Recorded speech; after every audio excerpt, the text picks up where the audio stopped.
The sky was quiet in a way that only war can make it. A thin blue silence stretched over a world tearing itself apart. Inside a cramped cockpit, a pilot sat alone with the sound of his own breathing, knowing that one pull of the throttle would push him beyond the limits of human flight. A machine built for 7 minutes of power, fuel that could melt through flesh, a glide back to Earth if anything went wrong. Yet men climbed into these fragile shapes of metal and fire because the war demanded answers. Answers measured not in victories, but in seconds. Across the front lines, other pilots faced their own impossible choices. Some needed speed to survive a single attack run. Others needed endurance to cross an entire continent and bring their crews home. Different machines, different philosophies, different kinds of courage. And somewhere between the roar of rocket engines and the steady hum of long-range escorts, that does it truly mean for a fighter to be the king of speed? The war in the skies had reached a breaking point long before anyone realized it. By 1943, the balance of power over Europe was shifting in ways that terrified both strategists and pilots. The Allies were pushing deeper into German airspace with heavy bombers, while German fighter units were stretched thin, unable to intercept every formation that crossed their borders. Each new raid demanded a response faster, higher, and more desperate than the last. For Germany, the search for a miracle weapon did not begin with metal or fuel, but with a man who had spent his life studying gliders. Alexander Lippisch believed the future of aviation lay not in bigger engines or heavier weapons, but in reducing drag until nothing unnecessary remained. His tailless designs looked alien on the ground, almost delicate, but in the air they promised something extraordinary: the ability to move through the sky with minimal resistance. When war came, Germany needed that kind of thinking. The first prototypes of his radical aircraft were little more than experimental gliders. They carried no weapons, no armor, and barely enough structure to survive their test flights. Yet even in these early forms, pilots reported sensations unlike anything they had known. The aircraft wanted to leap upward. Its controls were hypersensitive. Every movement felt as if the machine were straining toward a future no one could fully understand. These tests laid the groundwork for what would become the Messerschmitt Me 163, the world's first operational rocket-powered fighter. But innovation carried a price. The engineers who attempted to turn these concepts into a weapon chose propulsion that pushed the boundaries of chemistry, hypergolic fuel mixtures that ignited the moment their components touched. The power they offered was immense. The risk was greater still. Ground crews handled the clear, almost innocent-looking liquids with protective suits, knowing a single spill could burn through skin, muscle, and bone. Pilots knew that once airborne, they were strapped to a tank full of lethal chemicals. Then, in 1941, the world caught a glimpse of what this dangerous new technology could do. A prototype, Me 163, still rough around the edges and powered by an early Walter rocket motor, was towed into the sky above Peenemünde. When Heini Ditmar released from the tow plane and ignited the engine, the aircraft lunged forward with an acceleration no pilot had ever felt. Within moments, he was traveling faster than any propeller-driven fighter in existence, shattering the 1,000 km/h barrier. This was not merely a milestone, it was a revelation. Rocket propulsion could achieve speeds no conventional engine could match. On paper, it offered Germany a path to reclaiming control of its own skies. In practice, it raised a question that would define the next stage of aerial warfare. Could any pilot survive a machine designed to fly at the edge of physics? The moment Germany pushed the Me 163 into full-power flight, the boundary between innovation and catastrophe narrowed to the width of a rivet. On the 6th of July 1944, Heini Ditmar climbed toward the thin air above northern Germany in a machine that behaved less like an aircraft and more like a launched projectile. The rocket motor behind him thundered with a violence that shook the entire airframe, burning fuel so rapidly that every second mattered. Climbing nearly vertical, the Me 163 performed as no fighter ever had. It surged past 6,000 meters, then 10,000, then leveled off at 12,000, where the horizon curved subtly beneath him. When Ditmar pushed the throttle to its limit, the aircraft sliced through the air at over 700 miles per hour. At that speed, the sky stopped behaving like an ally. The rudder began to flutter, a deadly warning that the forces on the tail were reaching their breaking point.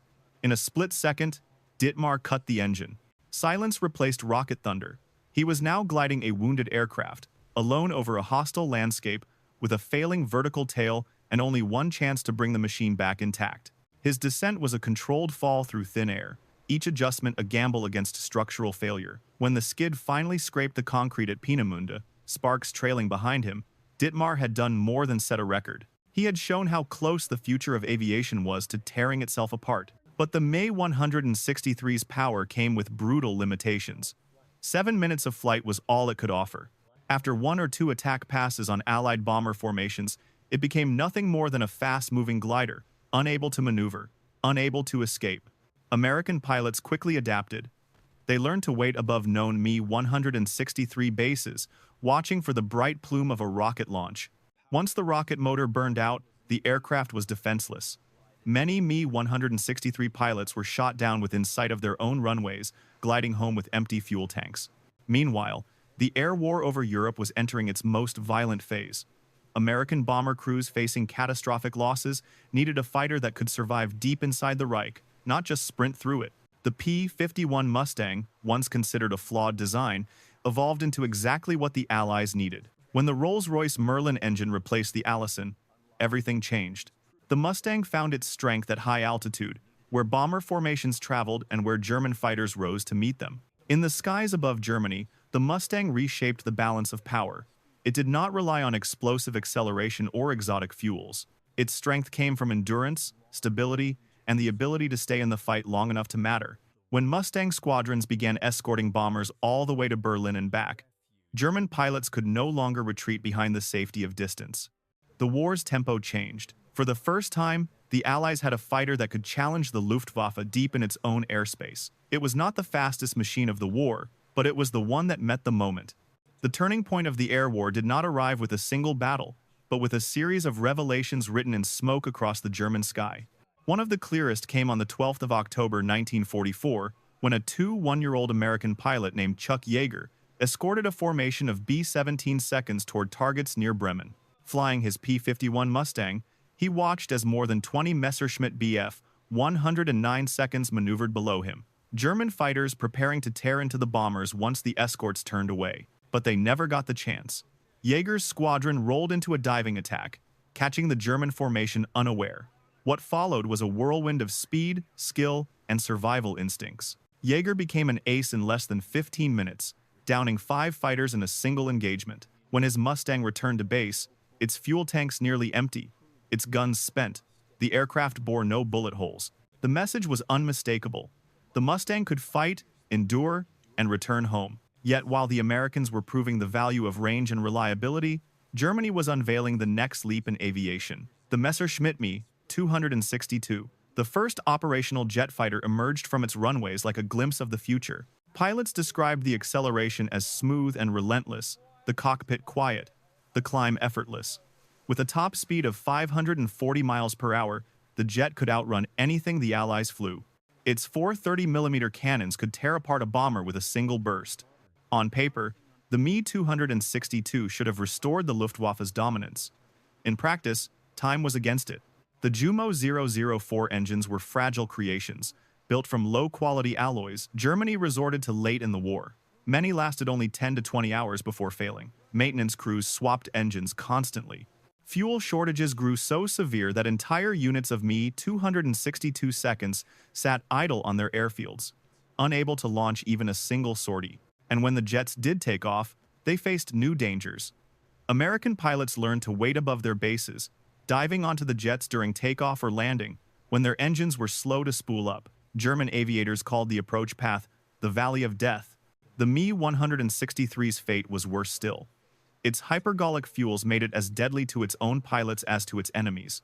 Training accidents mounted. One pilot, Joseph Posse, died when a ruptured fuel line dissolved his body before rescue crews could reach him, a reminder that the cost of innovation was often paid in the most horrific ways. By early 1945, both revolutionary aircraft, the rocket fighter and the jet fighter, were crippled by shortages, rushed development, and strategic collapse. Germany had built machines that pushed the limits of physics, but not machines that could survive a war of attrition. Their speed was unmatched, their impact was limited. When the Me-163 glided to a silent halt, and the Me-262 sputtered on failing engines, the promise of revolutionary speed gave way to a harsher truth. No aircraft can change a war if it cannot stay in the sky. The transformation of the air war did not happen in a single mission or through a single aircraft design. It emerged from a shift in how the United States understood the relationship between technology, strategy, and survival. In the dark days of 1943, with bomber losses rising to levels no force could sustain, American commanders recognized that courage alone could not carry crews across Germany and back. They needed a fighter that could escort them every mile of the journey. The Mustang provided that answer, and with it came a new kind of pressure on the Luftwaffe. Once P-51 squadrons began flying deep penetration escort missions, the strategic landscape changed. German fighters could no longer strike and withdraw behind the safety of distance. Every attack carried the risk of facing seasoned American pilots over their own airfields and towns. The bomber loss rate fell from catastrophic to manageable within months. For crews who had once stepped into their aircraft expecting not to return, the difference was measured in lives saved rather than sorties flown. Across the world, other nations watched this shift with equal interest. Germany's Me-262 demonstrated that jet propulsion was no longer a theoretical concept, but the blueprint for the future. Its failures could not obscure its importance. When the war ended, Allied engineers combed through captured research, studying wing sweep angles, engine configurations, and aerodynamic data. Within a few years, the United States and the Soviet Union fielded jet fighters whose lineage traced directly back to German wartime experimentation. The F-86 Sabre and MiG-15, aircraft that would duel over Korea, owed part of their heritage to the Me-262's brief, turbulent career. Yet it was the Mustang that left the more human legacy. Its impact was not found in laboratory data or wind tunnel curves, but in testimony from the men who flew it. Pilots described it as honest, predictable, and forgiving when everything around them was chaos. It proved that, in modern warfare, superiority was won not by extremes but by balance, a machine that flew far enough, fought hard enough, and returned home often enough to matter. The world learned two parallel lessons from these competing designs. Speed could open doors to the future, but only reliability could shape the outcome of a war. And in the skies above Europe, where thousands of lives hinged on the performance of a single escort fighter, the Mustang became both a shield and a turning point. Its legacy endures not because it was perfect, but because it did what war demands. It gave time, space, and survival back to the people who needed them most. History often remembers the fastest machine, the one that shattered a barrier or set a record that seemed impossible at the time. But in war, the truth is rarely that simple. The Me-163 held the crown of absolute speed, slicing through the air at more than 700 miles per hour, a rocket-powered glimpse of what flight might become decades later. The Me-262 carried the torch of innovation, proving that jets would define the next era of air combat. Yet neither could change the course of the war that birthed them. Their brilliance burned too hot, too fast, held back by fragile engines, dangerous fuels, and a crumbling nation that no longer had the time or resources to let their potential unfold. The P-51 Mustang, slower on the stopwatch but unshakable in purpose, did what the others could not. It flew deep into enemy territory, held its own in a turning fight, and brought its pilots home again and again. It was never the most glamorous machine, but it understood something essential. A fighter is only as valuable as the missions it completes and the lives it saves. In the hands of men like Chuck Yeager pilots, who had faced death more than once, the Mustang became more than a machine. It became a promise. Decades later, when surviving pilots of World War II were asked which aircraft they would fly again if they had to return to combat, they did not choose the fastest or the most advanced. They chose the one that gave them a future. That answer, quiet and unadorned, is perhaps the clearest measure of what truly matters in war. Speed can break records. Innovation can shape decades. But reliability, the ability to endure, adapt, and survive, is what shapes history. So the question remains, if you were the one stepping into the cockpit in 1944, knowing the sky ahead could end everything, would you choose raw speed, groundbreaking technology, or the aircraft that stayed honest when everything around it fell apart? Let us know in the comments, and if these stories of courage, engineering, and sacrifice resonate with you, consider subscribing. There are many more chapters of history waiting to be rediscovered. One aircraft, one battlefield, one human decision at a time.